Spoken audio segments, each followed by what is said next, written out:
Today's video was so last minute we had to eat breakfast on the go. I'm always eating on your videos. This is the route we took around the Seven Hills of Edinburgh. Maybe it's not the fastest, we took a few wrong turns along the way, but on a day like this it was just nice to be out and about. Edinburgh's our home, and there are few better ways to appreciate the city than from her Seven Hills. There is some debate about which of Edinburgh's hills make up this esteemed group, but we went for the traditional 7. A short walk along the canal that I tried to walk all the way to Glasgow a few weeks ago led us to the first hill of our day, Wester Craiglockhart. From here we'd be walking an anti-clockwise route of over 30 kilometres connecting the hills.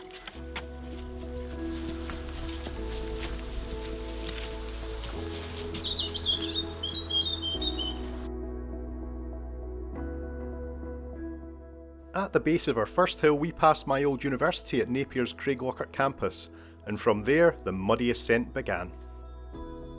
Craiglockhart has 2 summits, but this one to the west is slightly higher and offers a better view out over the city.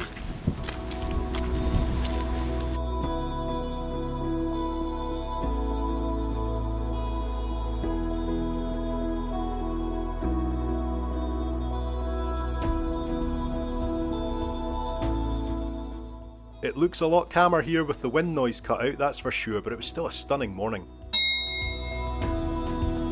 That's us at summit number 1! Only 6 to go! This was the westernmost hill of the day, and we had some great views out over some very recognisable landmarks. As well as a look at our next 3 from right to left: Braids, Blackford and Arthur's Seat.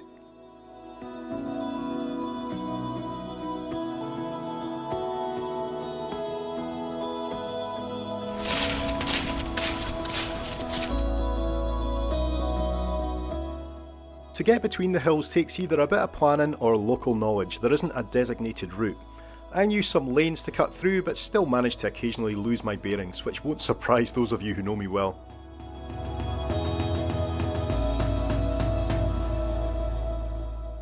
Braid Hills sits atop some of Edinburgh's most scenic golf courses.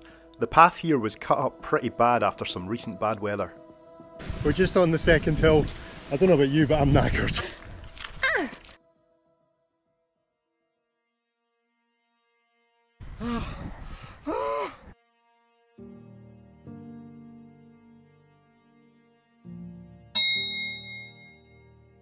Each different summit offers something a bit unique. Here at Braids you get commanding views out over the river to the north and the Pentlands to the south. I know you're waiting when I fall.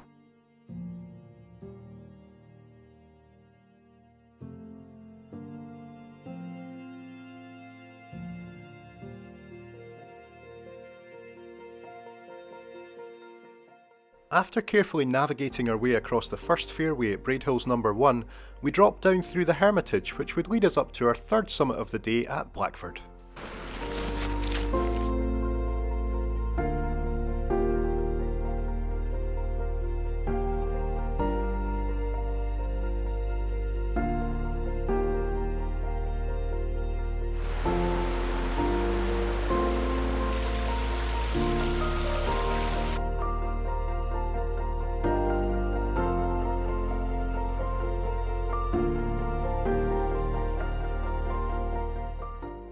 There are 3 separate stages to this relentless ascent, but we were rewarded with my favourite views out over Edinburgh.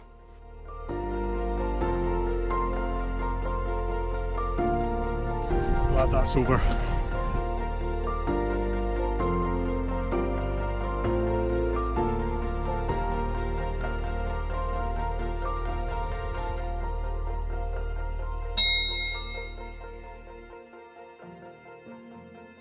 If a reminder is ever needed of how beautiful this city is, a walk up Blackford Hill is the only remedy required, especially on a crisp autumn day like today.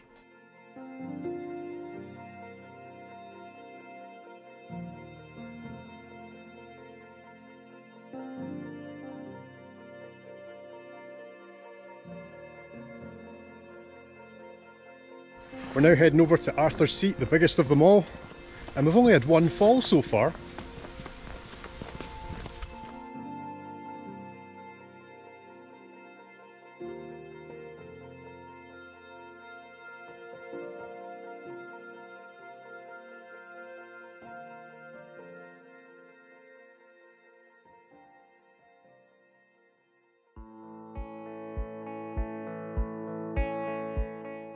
Any spring left in our step would soon be tested on Arthur's Seat, so I was happy to refresh with Scotland's other famous drink.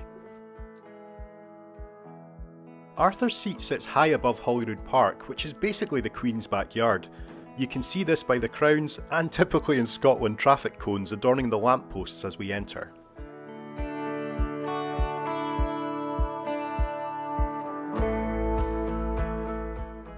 This big old extinct volcano offers many routes to its summit, so even though it's the busiest of the hills, you can always find a fairly quiet path to the top.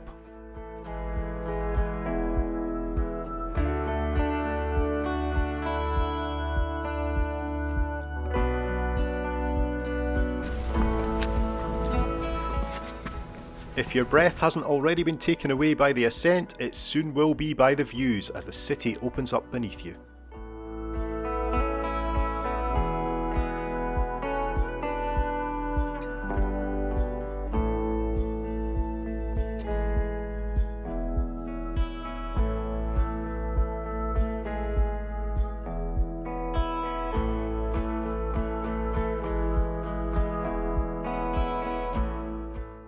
Here you get a dramatic view of the Radical Road with the castle beyond, as well as Cramond Island. Be sure to check out my video from an overnight camp we did at this magical spot.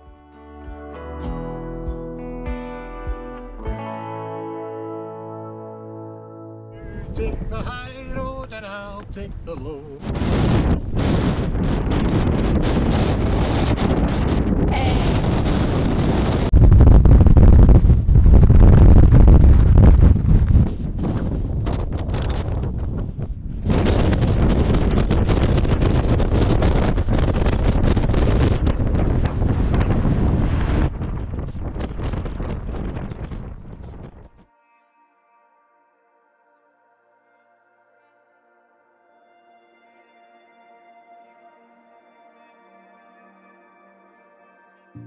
The craggy domed peak of Arthur's Seat soon came into view, and we were only a few steps from our highest point of the day.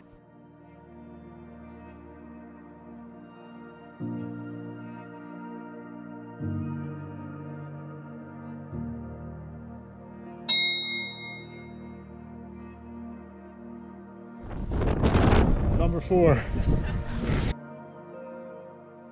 Despite even more sweeping views out over the city, Arthur's Seat was just a bit too crowded on this Sunday afternoon, so we didn't stay here for long and we found a quick path back down to the park.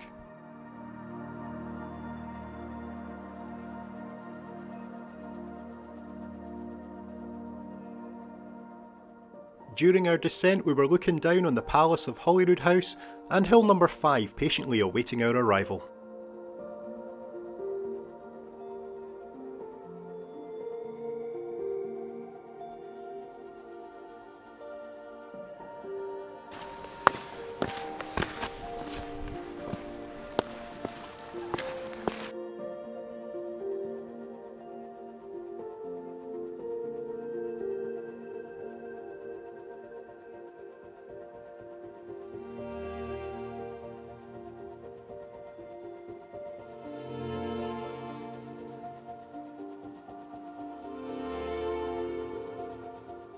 It's a short walk through the park to Calton Hill, the baby of the pack sitting at just over 100 metres above sea level.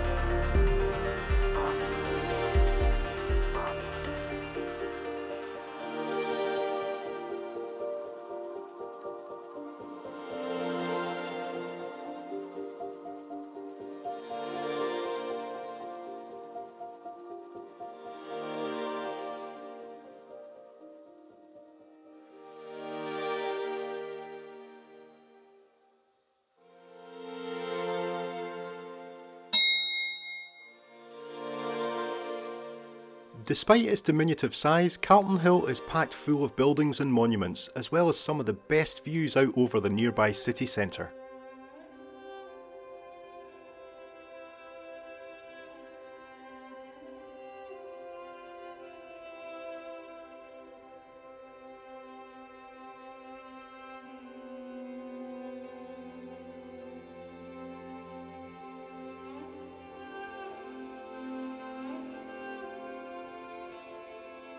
After a quick stop at the Scottish American Soldiers Monument, we headed up the High Street to our penultimate summit at Castle Rock.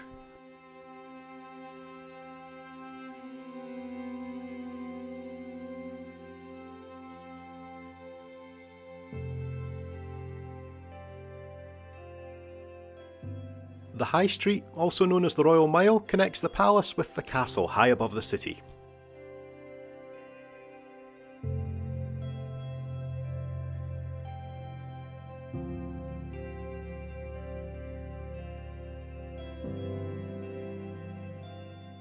Up here is where the military tattoo is held each summer, well apart from this year of course.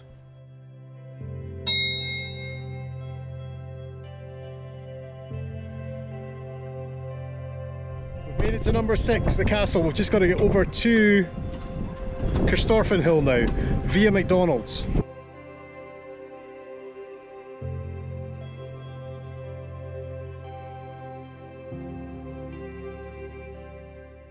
As we left the castle behind, we headed along Princes Street Gardens. In front of us lay the longest walk to our final hill, just as the light and our energy was fading.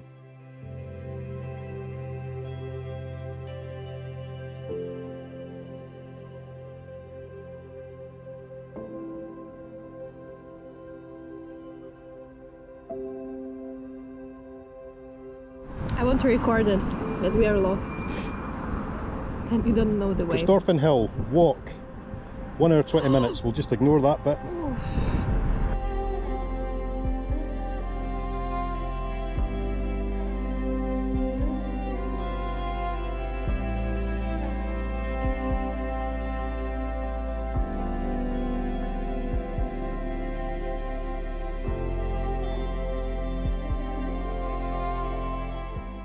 We cut through the gardens at the National Gallery of Modern Art, but unfortunately at this stage we were running a bit short of time, so we had to bypass the Dean Village, but this is certainly a place we'd recommend if you've got more time than us.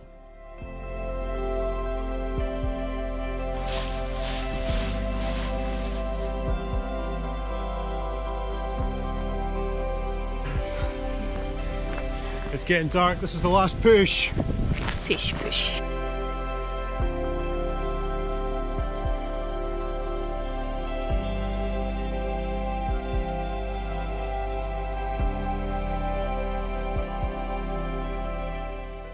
Corstorphine Hill felt suitably creepy as we arrived at dusk after our long trek around Edinburgh.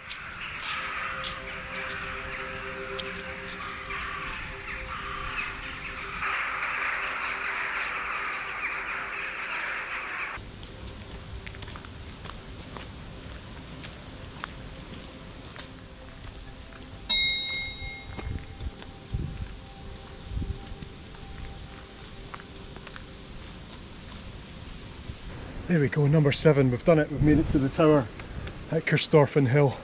The time is, 5 o'clock, and considering we set off at 10 o'clock this morning, that's been a long day. Yeah. But we've done well, and it's just getting dark now, so we made it just in time. So follow us back home now, down the hill.